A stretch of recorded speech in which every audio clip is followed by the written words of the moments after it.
Salam saudaraku, berjumpa kembali dengan program Jalan Kehidupan.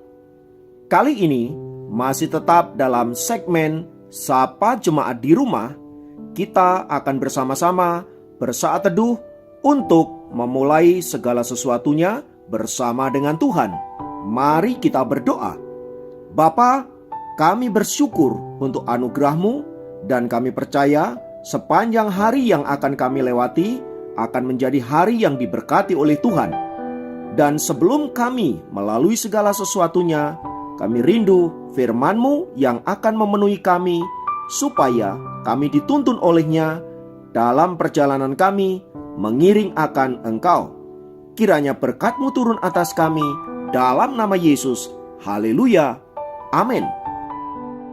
Firman Tuhan kali ini terambil dari Kejadian 4 ayat 7. Kejadian 4 ayat 7 berkata, "Apakah mukamu tidak akan berseri jika engkau berbuat baik?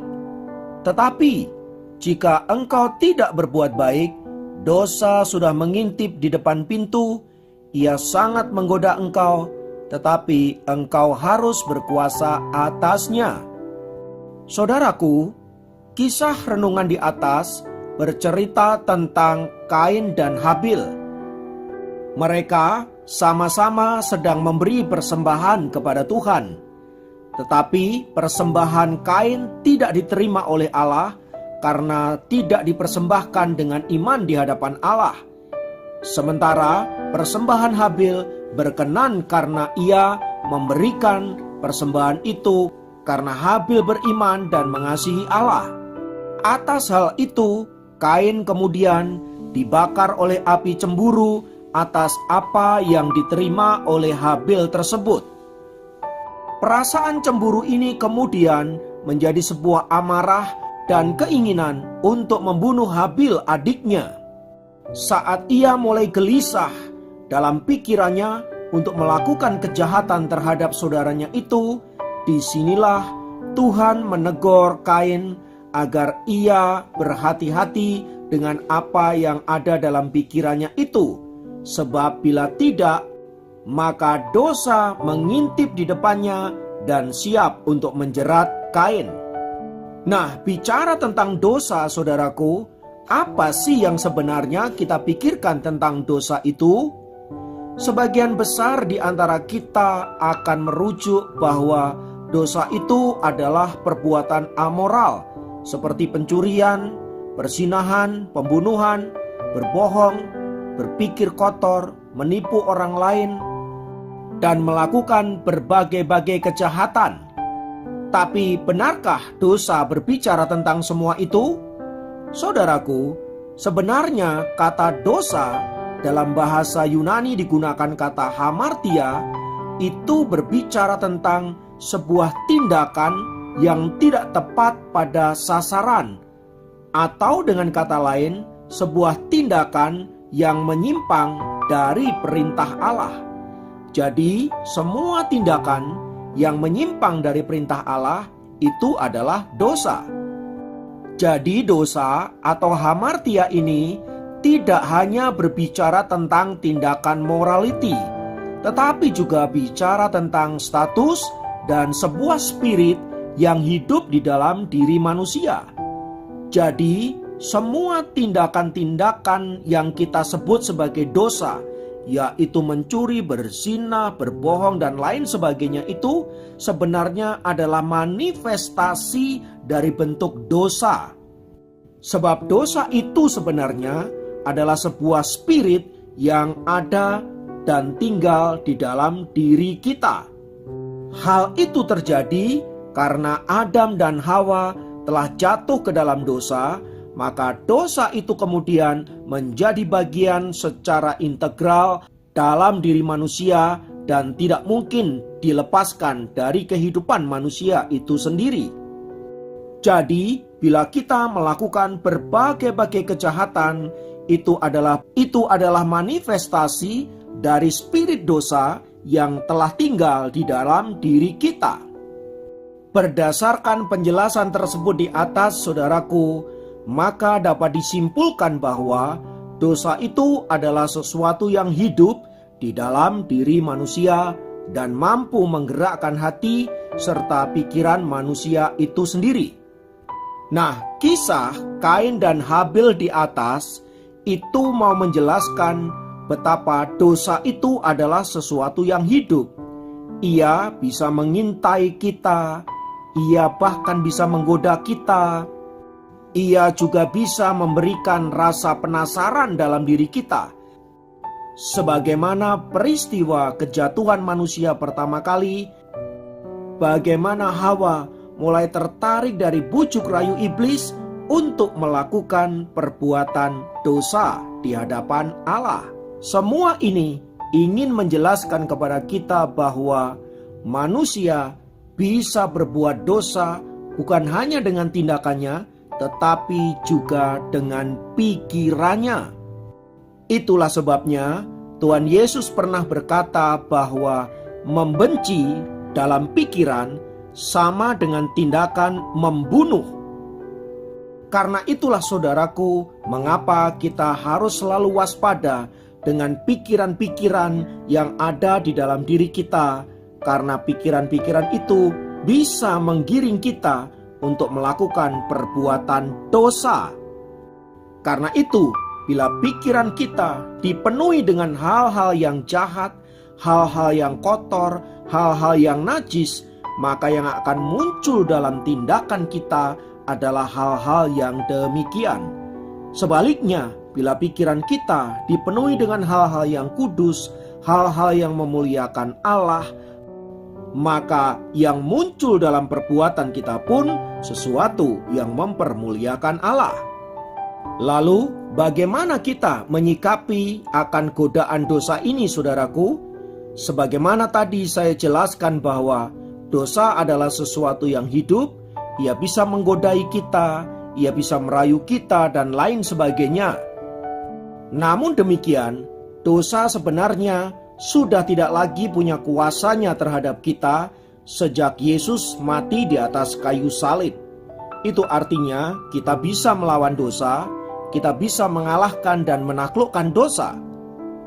Hal itu tentu saja dapat kita lakukan bila kita senantiasa bersama-sama dengan Roh Kudus dan selalu minta kuasanya untuk bekerja menolong kita untuk mengatasi masalah-masalah yang berkaitan dengan dosa ini, supaya olehnya kita terus-menerus belajar dan bertumbuh di dalam pengenalan akan Tuhan, akan kekudusan, dan akan kuasa salib Kristus, sehingga dosa tidak lagi berkuasa atas kita.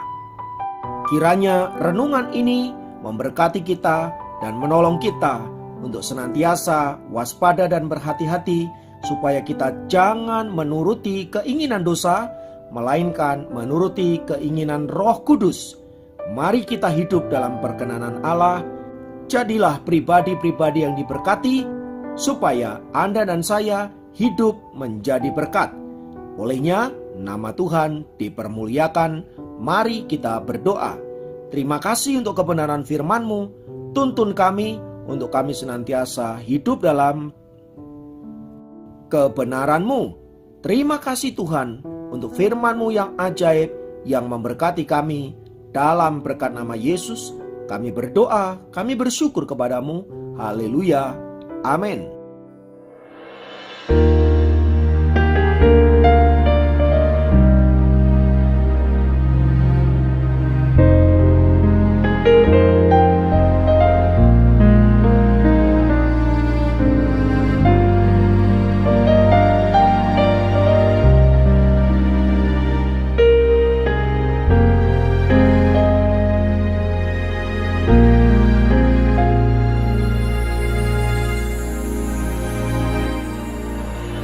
Kehidupan di dunia tak semuanya indah, terkadang tak mengerti semua yang terjadi.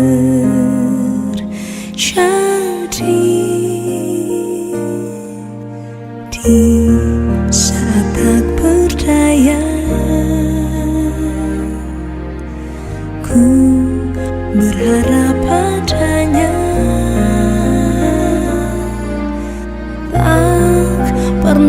dibiarkan, yang percaya padanya.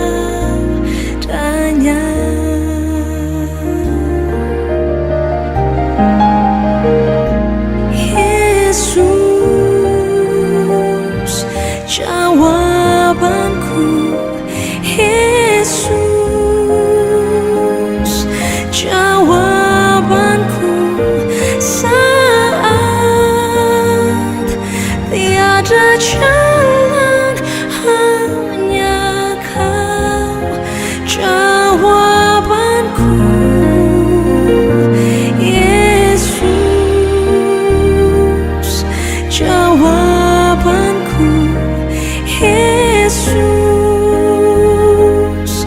jawabanku. Yesus, ku percaya hanya Kau jawabanku.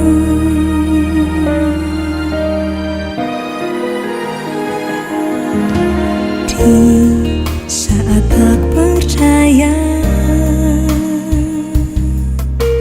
ku berharap padanya.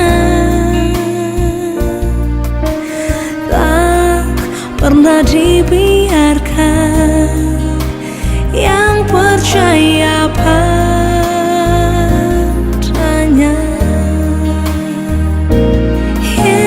Yesus, jawabanku. Yesus, jawabanku saat tiada jalan, hanya Kau jawabanku. Yesus, jawabanku. Yesus, jawabanku. Yesus, ku percaya hanya Kau jawabanku.